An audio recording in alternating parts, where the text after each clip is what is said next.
The steady beeping of heart monitors used to drive me crazy. Now it's almost comforting. A reminder that I survived, that I'm still here, despite everything my family did, or rather didn't do. My name is Alexandra Martinez, though these days most people call me Dr. Martinez. I'm a neurosurgeon at Boston Memorial Hospital, specializing in spinal trauma. It's not just my job, it's my calling. One I discovered in the hardest way possible. Dr. Martinez, they need you in trauma too.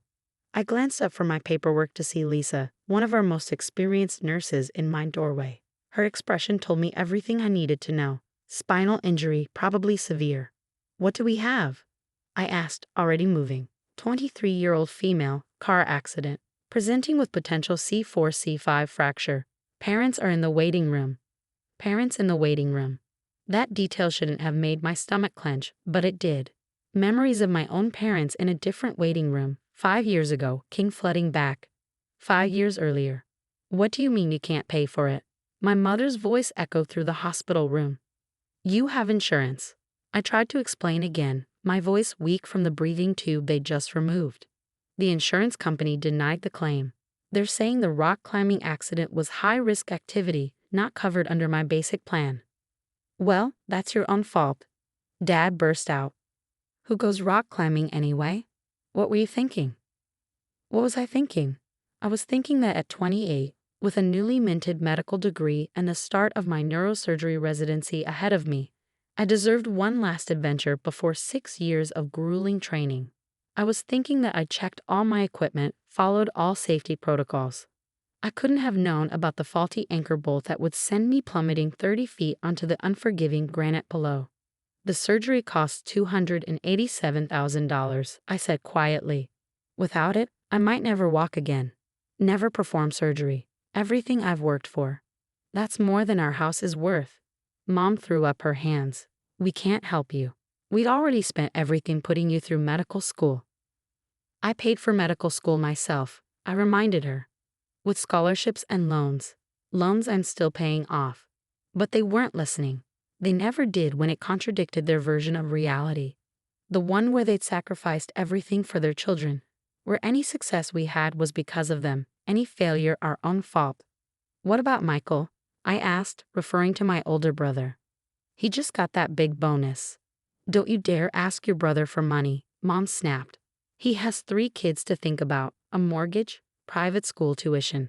And I have a spinal cord that's about to be permanently damaged without surgery. The outburst cost me. Pain shot through my broken vertebrae, making me gasp.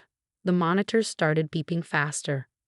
Look what you made her do, Mom hissed at Dad. Getting her all worked up. They left soon after, promising to think about it and make some calls. But I knew, I saw it in their faces. They weren't going to help. My brother Michael came by the next day, full of apologetic excuses. You know I would if I could, Lex. But with the kids' college funds, the new beach house. I closed my eyes, not wanting him to see the tears. Michael had been my hero growing up. The big brother who taught me to ride a bike, who defended me from bullies. Now he couldn't even look me in the eye as he chose his beach house over my ability to walk. My younger sister Carmen didn't even visit, sent a text saying she was too busy with wedding planning to make the trip from New York. As if her centerpiece choices were more important than her sister's spine. The next few days passed in a blur of pain, fear, and increasingly desperate phone calls. The hospital wanted payment arranged before they'd schedule the surgery. Every hour that passed risked permanent nerve damage.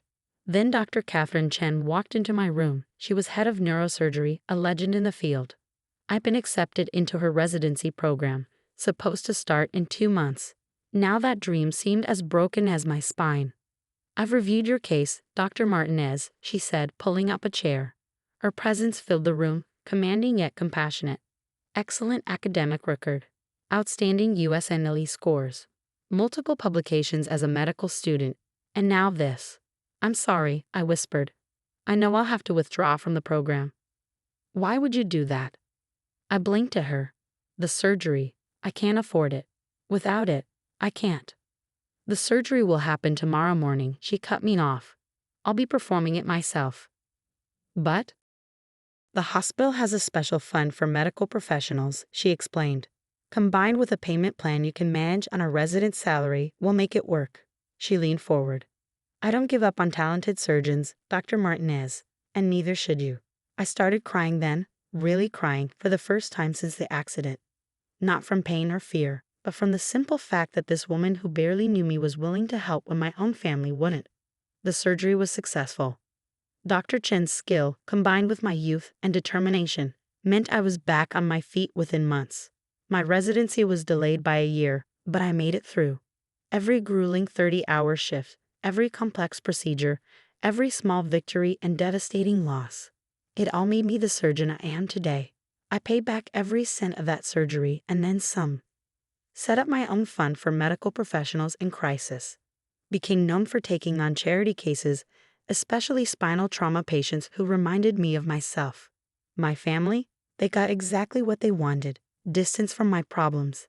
I hadn't spoken to any of them since I left the hospital, blocked their numbers, moved across the city, built a new life. Last I heard, Michael's beach house was lovely. Carmen's wedding was featured in some bridal magazine. Mom and Dad took luxury cruises every winter. But life has a way of coming full circle. Dr. Martinez? Lisa's voice pulled me back to the present. The patient. Right. I straightened my white coat. Let's go save another spine. Hours later, after successfully stabilizing my young patient's cervical fracture, I was finally heading home when my office phone rang. Few people had that number, and most of them were in the hospital. Dr. Martinez speaking. Alexandra. The voice was hesitant, familiar in a way that made my blood run cold. It's your mother. I sat down hard. How did you get this number? Your old residency program. I told them it was a family emergency. She paused. It is an emergency, Alexandra. Your father, he had a heart attack. The words hung in the air. 5 years of silence, broken by a medical crisis. The irony wasn't lost on me. I'm sorry to hear that, I said carefully, but I'm sure the cardiac unit at whatever hospital he's in is perfectly capable. He needs bypass surgery, she interrupted. Complex bypass surgery, our insurance. There's a problem with the coverage. Her voice cracked. We need your help, Alexandra. Please. I looked at my desk calendar, at the date circled in red. Tomorrow evening was the hospital board meeting where I'd be officially inducted as the youngest board member in Boston Memorial's history. Dr. Chen was retiring, passing the torch of department head to me. Alexandra, are you there? Yes, I said quietly. I'm here. And I was. Just not in the way she expected. The waiting room at Mass General looked exactly like I remembered. Uncomfortable chairs, outdated magazines, that peculiar hospital smell of antiseptic and anxiety. My mother sat alone in the corner, her designer handbag clutched tight against her chest. She aged in 5 years, though her highlighted hair and expensive clothes tried to hide it. She jumped up when she saw me. Alexandra, you came. I stayed just out of hugging range. I'm here as a medical professional, Mom. Nothing more. Her face fell slightly, but she nodded. Of course, your father's in room 412. Walking into Dad's hospital room was surreal. The man who'd always seemed larger than life lay pale and diminished, surrounded by beeping monitors. Various tubes snaked from his body.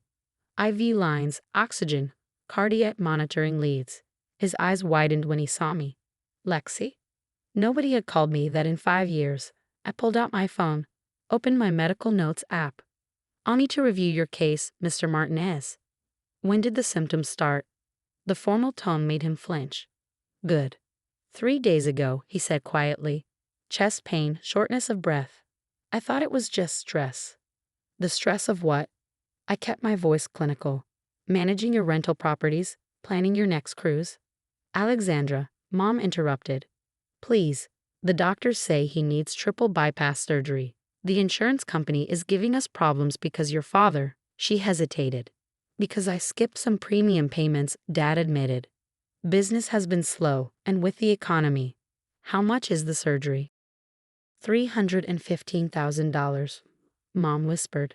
We don't have that kind of money. Not anymore. The number hit me like a physical blow. Almost exactly what my spinal surgery had cost. The surgery they'd refused to help with.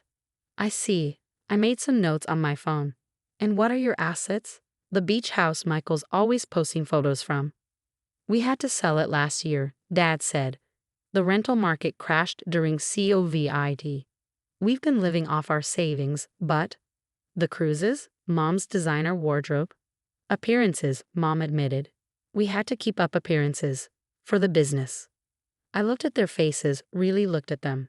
Saw past the expensive clothes and carefully maintained facades to the fear beneath. The same fear I'd felt lying in my hospital bed 5 years ago. I'll make some calls, I said finally. Wait here. In the hallway, I pulled out my phone again. Not for calls, I already knew what I was going to do.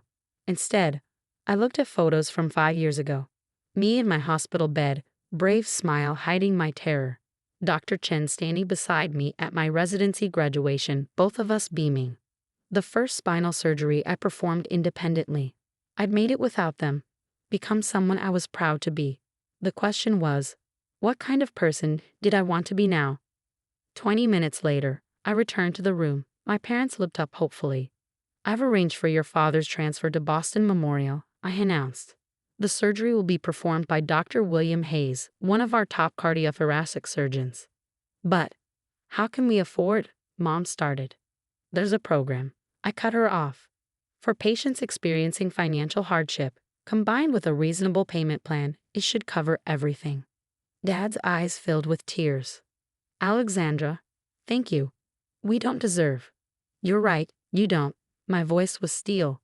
But that's not why I'm doing this. I'm doing it because 5 years ago, someone showed me what real compassion looks like.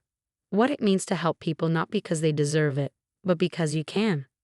I pulled out some paperwork. However, there are conditions. First, you'll meet with our financial counselor. No more skipping insurance payments, no more living beyond your means. Second, you'll both volunteer in our hospital's family support program. Help other families facing medical crises. They nodded frantically. And third, I met their eyes. You'll attend a little ceremony tomorrow night, my induction to the hospital board. I think it's time you saw exactly what your daughter has become, without your help. The next evening, I stood at the podium in Boston Memorial's main conference room. The place was packed, hospital staff, board members, donors. My parents sat in the back row, looking uncomfortable in their seats. 5 years ago, I lay in a hospital bed not far from here. A broken spine, no way to pay for surgery, and a family who walked away. Murmurs rippled through the crowd. In the back, my parents shifted uneasily. But one person didn't walk away. Dr. Catherine Chen saw past my broken body to my potential. She didn't just save my spine, she saved my future. Dr. Chen, sitting in the front row, smiled warmly. Today, I'm honored to join this hospital's board. But more than that, I'm honored to continue Dr. Chen's legacy. Our new expanded financial assistance program will help more patients access life-saving care. Our family support services will ensure no one faces a medical crisis alone. I paused, looking directly at my parents. Because that's what this hospital taught me, that true healing isn't just about fixing bodies. It's about helping people when they're at their most vulnerable. About showing compassion not because people deserve it, but because it's the right thing to do. After the ceremony, my parents approached hesitantly. Mom was crying. We were wrong, she said simply. So wrong. About everything. Yes, you were. I handed them a tissue. Dad's surgery is scheduled for next week. Dr. Hayes is excellent. You're in good hands. Alexandra, Dad spoke up. Could we, maybe, have dinner sometime? After I recover, try to? Start over? I finished. No, we can't start over. Too much has happened. Their faces fell, but I continued. But maybe we can start something new, something better. Dad's surgery was successful. During his recovery, my parents threw themselves into the volunteer program. Mom turned out to have a gift for comforting worried families. Dad used his business experience to help patients navigate insurance paperwork. Slowly, carefully, we rebuilt our relationship. Not the old one based on obligation and appearances, but something new founded on mutual respect and understanding. Michael called when he heard about Dad's surgery, wanted to reconnect. I told him I was busy, had a spine to fix. Carmen sent a wedding anniversary invitation. I sent back a donation to the hospital's patient care fund in her name. Some bridges stay burned. Some heal stronger than before. The trick is knowing which is which. Last week, a young resident came to my office. She'd been injured in a skiing accident, needed surgery, couldn't afford it. As I looked at her scared face, I saw myself 5 years ago, and I knew exactly what to do. Let me tell you about a special program we have. I began reaching for the paperwork, and about how sometimes the worst moments in our lives lead us exactly where we need to be. The heart monitors still beep in the hospital corridors, but now they sound different to me. They sound like second chances, like karma, like healing, not just bodies, but souls. Because sometimes the best revenge isn't about getting even. It's about getting better. About becoming someone who can break the cycle of hurt. Someone who can turn pain into purpose. That's what I learned from my broken spine, from Dr. Chen, from every patient I've helped since. And maybe, just maybe, that's what my parents are finally learning too. The other day, I overheard Mom talking to a worried family in the waiting room. Their daughter needed surgery they couldn't afford. Mom held their hands, tears in her eyes. "Let me tell you about my daughter," she said, "and about how this hospital saved not just her spine, but our souls." I walked away quietly, smiling. Some lessons come late, but they come. Some healing takes time, but it happens. And sometimes, the longest journey isn't from broken to healed, but from lost to found. I found myself in this hospital, found my purpose, my strength, my truth. Now, every time I walk these halls in my white coat, every time I fix another broken spine or help another desperate family, I remember what Dr. Chen taught me, that true healing is about more than medicine. It's about courage, compassion, and sometimes forgiveness. Not because people deserve it, but because that's who we choose to be. That's who I choose to be. Dr. Alexandra Martinez, neurosurgeon, healer, daughter. Not broken, but rebuilt. Not bitter, but better. And every day, getting stronger.